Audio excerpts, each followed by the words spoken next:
ఎలాగ పదార్థము వెలుగుగా మారాలో ఈ పండుగ మనకి అన్ని రకాలుగా చెప్తుంది. అంటే శరీరం యొక్క పరిపుష్టిని, ఆరోగ్య పుష్టిని ఎంత బాగా ఇస్తుందంటే చాలా బాగా ఇస్తుంది. మనకు తెలియదు అది అట్లా ఉంటుందని కూడా మనకు తెలియదు, ఇలా చెయ్యాలి అని కూడా మనకు తెలియదు. ఎలా చెప్పారు వీళ్ళు అని అంటే, ఒక్కొక్క పదార్థం కలిసినప్పుడు దానికి ఒక రకమైన రుచి వస్తుంది.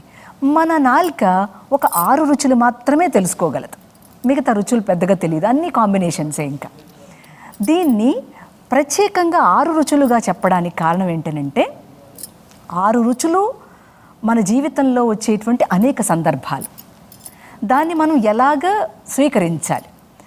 అవేవి కండిషన్ కాదు, మనల్ని ఇంకొంచెం బెటర్ చేయడానికి, అంటే మనల్ని ఇంకొంచెం ఎవాల్వ్ చేయడానికి, అంటే మన పరిణామ దశని ఇంకొంచెం డిగ్రీ బెటర్ అవ్వాలిగా. అలాగే ఉంటే ఎలాగూ 360 డిగ్రీలకి రావాలి మనం, అంటే పూర్ణం అవ్వాలి. మనం పూర్ణం అవ్వాలి అని అంటే పూర్ణమైనది ఏదో దాన్ని ఆశ్రయించాలి. ఏది పూర్ణము అనంటే ప్రకృతి పూర్ణంగా ఉంది. ఈ ప్రకృతి నుంచే మనం ఆ పూర్ణాన్ని చేరుకోవడానికి ఇచ్చినటువంటి ఒకానొక సందర్భమే ఈ పండుగ. ఈ పండుగలో ఒకటి ఎప్పుడు మనం మిస్ అవుతూ ఉంటాము, అదే ధ్వజం, జెండా, కాషాయపు జెండాని ప్రతి ఇంటి పైన కూడా ఎగరవేయటం అనేది ఎందుకో మర్చిపోయారు. అది ఈ పండుగ రోజున మనం చెయ్యాలి.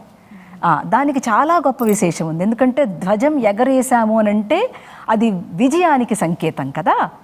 మరి మనం ఈ సంవత్సరాన్ని శుభప్రదంగా అంటున్నాము, ప్రణాళికాబద్ధంగా నడపాలని చాలా ప్రణాళికలు వేసుకుంటున్నాం, ప్లాన్స్ అన్నీ వేసుకుంటున్నాం. ఏ పంట వేయాలి, ఏ పంట వేయకూడదు, ఏ పనులు చేయాలి, ఏ పనులు చేయకూడదు, ఇవన్నీ వేసుకుంటున్నాం.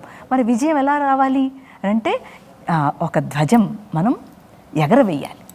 ఆ ధ్వజాన్ని ఎగరేసేటువంటి సందర్భాన్ని విజయానికి సంకేతం కనుక ఈ సంవత్సరం అంతా కూడా మనం చేసేటువంటి పనులలో శుభము విజయమే ఉండుగాక అని అమ్మ మనకు డైరెక్ట్గానే ఆశీర్వదిస్తోంది.